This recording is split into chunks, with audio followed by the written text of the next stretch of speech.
Hello friends, welcome back to Arts Academy. Friends, जैसा कि हम लोगों ने प्रीवियस क्लास में हम लोगों ने पढ़ा था कि किस तरह से यहाँ पर कॉन्स्टिट्यूएंट असेंबली का फॉर्मेशन किया गया, किस तरह से इसके डिमांड्स चले थे। अब आज यहाँ पर हम लोग पढ़ेंगे कि जो कॉन्स्टिट्यूएंट असेंबली है इसकी किस तरह से मीटिंग यहाँ पर की गई। तो हाय फ्रेंड्स, आज हम लोग देखेंगे working of the constituent assembly, संविधान सभा की जो कार्य प्रणाली रही कि किस तरह से संविधान सभा ने कार्य किया, कॉन्स्टिट्यूएंट असेंबली ने कैसे कार्य किया। पर इससे पहले चैनल को लाइक, शेयर एंड सब्सक्राइब करें। तो फ्रेंड्स, फर्स्ट हम लोग यहाँ पर देखेंगे कि ऑन जो फर्स्ट जो मीटिंग होगा, जो पहली जो यहाँ पर बैठ होगी वो कब होगी, तो 9 दिसंबर 1946 को, यानी 9 दिसंबर 1946 को संविधान सभा की पहली मीटिंग होगी। और ये संविधान सभा की पहली मीटिंग कहाँ पर, तो दिल्ली में, यानी दिल्ली में बैठेगी। और जैसा कि हम लोग को पता है कि किसी भी मीटिंग, किसी भी बैठक की, किसी भी असेंबली की अगर मीटिंग अगर होती है तो उसके कोई ना कोई अध्यक्ष के रूप में काम करते हैं। ठीक उसी तरह से यहाँ पर जो इसके जो अध्यक्ष होंगे तो कैसे होंगे, तो यहाँ पर बोला गया कि टेम्पररी होंगे। कैसे, तो टेम्पररी प्रेसिडेंट मीन्स अस्थायी अध्यक्ष, अस्थायी अध्यक्ष के रूप में रहेंगे। कौन रहेंगे, तो डॉक्टर सच्चिदानंद सिन्हा। डॉक्टर सच्चिदानंद सिन्हा इस प्रथम संविधान सभा की बैठक के अस्थायी अध्यक्ष रहेंगे। जो इनकी ये जो सिस्टम जो रही वो फ्रांस से लिया गया। ठीक फ्रांस में भी वहां पर ओल्डेस्ट मेंबर के बेसिस पर किया गया था। उसी तरह से इंडिया में भी डॉक्टर सच्चिदानंद सिन्हा को जो अस्थायी अध्यक्ष चुना गया वो क्या, तो ओल्डेस्ट मेंबर होने के कारण, मीन्स वरिष्ठता के आधार पर डॉक्टर सच्चिदानंद सिन्हा को यहाँ पर पहला अध्यक्ष, संविधान सभा के पहला अध्यक्ष के रूप में इन्हें बनाया गया था। फिर उसके बाद और जब ये बैठक जब हुई थी तो इस बैठक का जो बॉयकॉट जो किए वो कौन किया, मुस्लिम लीग किया। तो संविधान सभा की जो पहली बैठक हुई दिल्ली में कब, 9 दिसंबर 1946 को, जिसकी अध्यक्षता डॉक्टर सच्चिदानंद सिन्हा ने किया, जो वरिष्ठता के आधार पर चुने गए थे, जो अस्थायी अध्यक्ष रहे। इस समय जो बॉयकॉट जो किया गया था वो मुस्लिम लीग के द्वारा किया गया था। और बॉयकॉट करने के कारण ही इसमें 211 मेंबर्स मीन्स 211 सदस्य ही सिर्फ पार्टिसिपेट कर पाए थे। और यहाँ पर इसने एक सेपरेट स्टेट यानी पाकिस्तान, यानी एक अलग एक स्टेट का मांग किया, जिसे पाकिस्तान का यहाँ पर नाम जाना गया।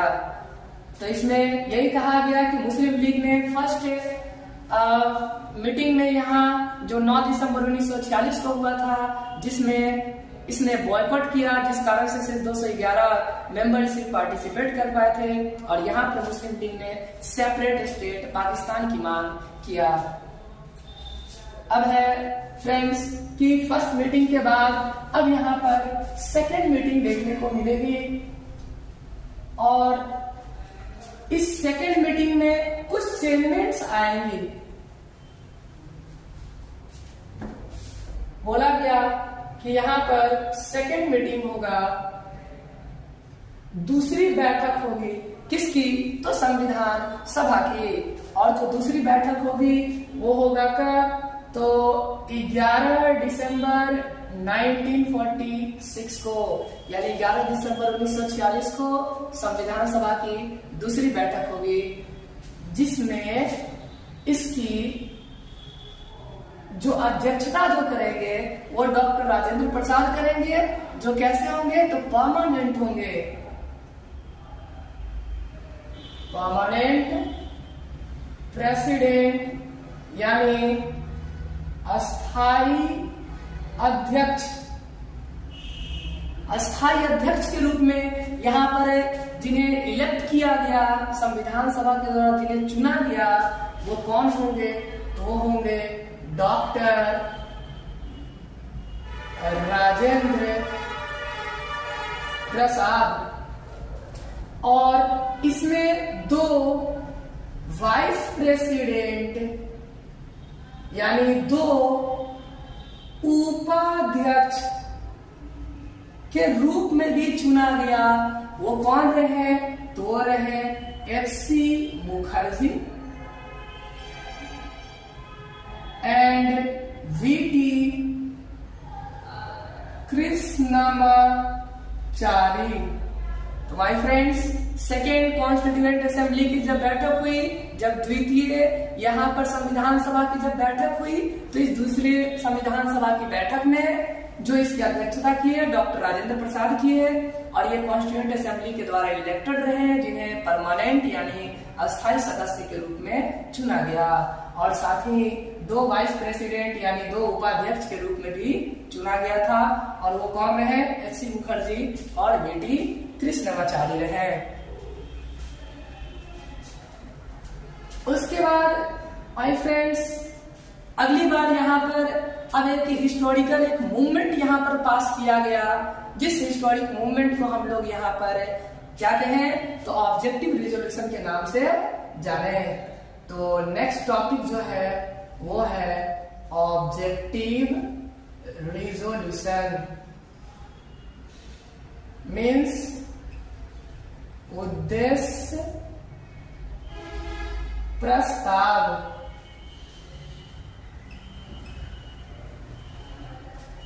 सो माय फ्रेंड्स, यहाँ पर जो ये ऑब्जेक्टिव रिजोल्यूशन जो होगा, ये पंडित जवाहरलाल नेहरू के द्वारा मूव किया जाएगा। पंडित जवाहरलाल नेहरू के द्वारा मूव किया जाएगा, इसे पारित कर किया जाएगा। कब किया जाएगा? तो 13 दिसंबर 1946 को। ऑब्जेक्टिव रिजोल्यूशन मीन्स कि यहाँ पर हमारा कॉन्स्टिट्यूशन होगा कैसा, हमारा कॉन्स्टिट्यूशन रहेगा कैसा, इसका यहाँ पर प्रस्ताव पेश किया गया कि हमारा कॉन्स्टिट्यूशन इस तरह से होगा। यहाँ पर कॉन्स्टिट्यूशन की एक झलक दिखाई गई, यानी हमारे कॉन्स्टिट्यूशन की कैसी झलक? तो फंडामेंटल और फिलोसफिकल यहाँ पर एक ग्लैंस को दिखाया गया, यानी बताया गया कि जो हमारी संविधान होगी उसकी संरचना कैसी होगी या इसकी विशेषता क्या होगी। यानी अगर कहा जाए तो यह हमारे संविधान की संरचना की झलक बताती है और फिलॉसफी के बारे में बताता है कि हमारी कॉन्स्टिट्यूशन मेनली बना हुआ कैसा होगा। और इसे कौन मूव किए? पंडित जवाहरलाल नेहरू करते हैं। और इसे अनएनिमसली यानी सर्वसम्मति से किसके द्वारा स्वीकार किया जाएगा? तो कॉन्स्टिट्यूएंट असेंबली के द्वारा स्वीकार किया जाएगा। और इसे कॉन्स्टिट्यूएंट असेंबली के द्वारा स्वीकार कब किया जाएगा? तो इसे स्वीकार किया जाएगा 22 जनवरी 1947 को। मीन्स 22 जनवरी 1947 को इसे क्या कर लिया जाएगा? तो इसे एडॉप्टेड किया गया, मीन्स स्वीकार कर लिया गया। किसे स्वीकार किया गया? तो ऑब्जेक्टिव रिजोल्यूशन यानी उद्देश्य प्रस्ताव को क्या किया गया? स्वीकार कर लिया गया। और यहाँ पर अगर कहा जाए कि हमारी संविधान की फंडामेंटल और फिलॉसफिकल जो ग्लैंस है, यानी एक जो झलक दिखाई गई, वो किसमें दिखाई गई? ऑब्जेक्टिव रिजोल्यूशन में कि हमारा संविधान कैसा होगा, वो रहा ऑब्जेक्टिव रिजोल्यूशन। और इसे मूव कौन किए थे? पंडित जवाहरलाल नेहरू इसे पारित किए। और यह पास कब हो जाता है? तो 22 जनवरी 1947 को। अब फ्रेंड्स, इसके बाद है कि इस ऑब्जेक्टिव रिजोल्यूशन में आखिर कहा क्या गया कि हमारा कॉन्स्टिट्यूशन यानी हमारी संविधान कैसी होगी, इसमें आखिर क्या ऐसी बातें कही गई थी। तो इसमें जो मेजर जो थॉट जो रहे, जो मेजर जो पॉइंट्स हैं ऑब्जेक्टिव रिजोल्यूशंस के, वो major points of objective resolution means उद्देश्य प्रस्ताव के मुख्य बिंदु, कि जो उद्देश्य प्रस्ताव है इसके मुख्य बिंदु क्या रहे। तो उद्देश्य प्रस्ताव के मुख्य बिंदु में पहला हम लोग यह कह सकते हैं कि जो कॉन्स्टिट्यूएंट असेंबली रही, यानी जो संविधान सभा रही, वो बोला कि भारत कैसा होगा। तो कहा गया कि इंडिया जो है वो एक independent sovereign and Republic means बोला गया कि भारत जो है वो एक स्वतंत्र संप्रभु एवं गणराज्य बनाने की घोषणा किया गया, डिक्लेरेशन किया गया कि इंडिया को इंडिपेंडेंट सॉवरेन और रिपब्लिक बनाएंगे। My friends, will have to understand first the meaning of sovereign means संप्रभु, कि सॉवरेन यानी संप्रभु कहते किसे है। अभी हम लोग ये समझ लेते हैं कुछ ऐसा कि सॉवरेन का अर्थ होता है कि हम अपना खुद का डिसीजन खुद ले, यानी किसी और के डिसीजन पर निर्भर न रहे। जैसे कि 1947 के पहले क्या हम लोग सॉवरेन थे? तो नहीं, हम लोग संप्रभु नहीं थे, क्योंकि उस समय हम अपना खुद का डिसीजन खुद नहीं ले पाते थे। लेकिन 1947 के बाद इंडिया क्या हुआ? तो एक सॉवरेन कंट्री हुआ, यानी इंडिया अब अपना खुद का डिसीजन खुद लेता है। नेक्स्ट पॉइंट ये है कि यहां पर बोला गया कि जो इंडियन टेरिटरी है, कहा गया कि जो इंडियन टेरिटरीज है, इंडियन टेरिटरीज जो है यानी भारत संघ में बोला गया कि भारत संघ में वैसे क्षेत्र, वैसे रीजन जो अभी ब्रिटिश इंडिया के पार्ट है, या वैसे रीजन जो ब्रिटिश इंडिया के पार्ट नहीं है, जैसे कि प्रिंसली स्टेट्स, या वैसे रीजन जो अभी भारत के क्षेत्र नहीं है, अगर वो चाहे तो इसके क्षेत्र यानी इसमें आकर के शामिल हो सकते हैं। यही बात है इसमें कही गई। तो फर्स्ट बोला गया कि इंडिया कैसा था, इंडिपेंडेंट सॉवरेन और रिपब्लिक बनाने की डिक्लेरेशन किया गया। दूसरे में इंडिया की टेरिटरी यानी कि भारत संघ में बोला गया कि ब्रिटिश इंडिया के वैसे क्षेत्र जो इसके हिस्से हैं, या जो प्रिंसली स्टेट है, या जो भारत के टेरिटरी से बाहर है, अगर वो इसमें शामिल होना चाहते हैं तो इसमें शामिल हो सकते हैं। थर्ड पॉइंट यहां पर बोला गया सोर्स ऑफ पावर की बात की गई। सोर्स ऑफ पावर मतलब शक्ति के स्रोत की बातें यहां पर किया गया कि जो शक्ति है उसका स्रोत मीन्स उसका सोर्स कैसा होगा, यानी जो गवर्नमेंट का जो ऑर्गन्स है उसका सोर्स कैसा होगा। तो बोला गया कि इसके सोर्स होंगे कौन?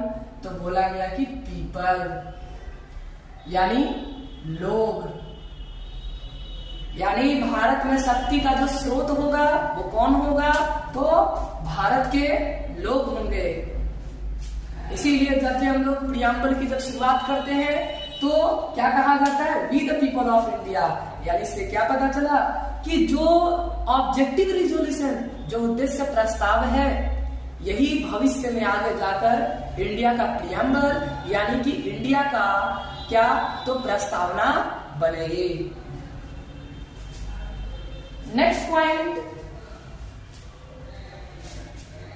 ये हम लोग कह सकते हैं यहां पर कि सेफ गार्ड्स की बात की गई, यानी संरक्षण देने की बात कही गई। किनकी सुरक्षा की बात कही गई? तो कहा गया कि इंडिया में जो माइनॉरिटीज हैं, जो ट्राइब्स हैं,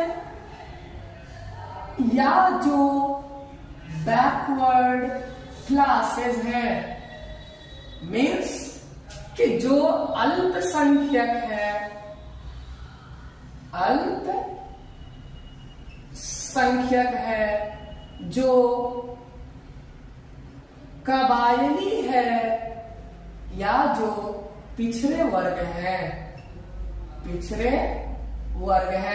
तो बोला गया कि अल्पसंख्यक वर्ग, कबायली या जो पिछड़े वर्ग है, इन सबको संरक्षण यानी कि सेफ गार्ड देने की बातें कही गई। और जो नेक्स्ट पॉइंट ये रहा, जिस पॉइंट पर हमें प्राउड यानी हमें गर्व होता है, वो पॉइंट ये है कि कहता है यहाँ पर कि भारत जो है वो वर्ल्ड पीस को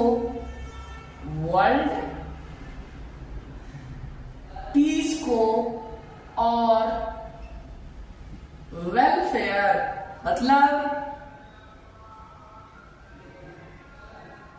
मतलब कि विश्व शांति और लोगों के कल्याण में अपना एक महत्वपूर्ण योगदान देगी।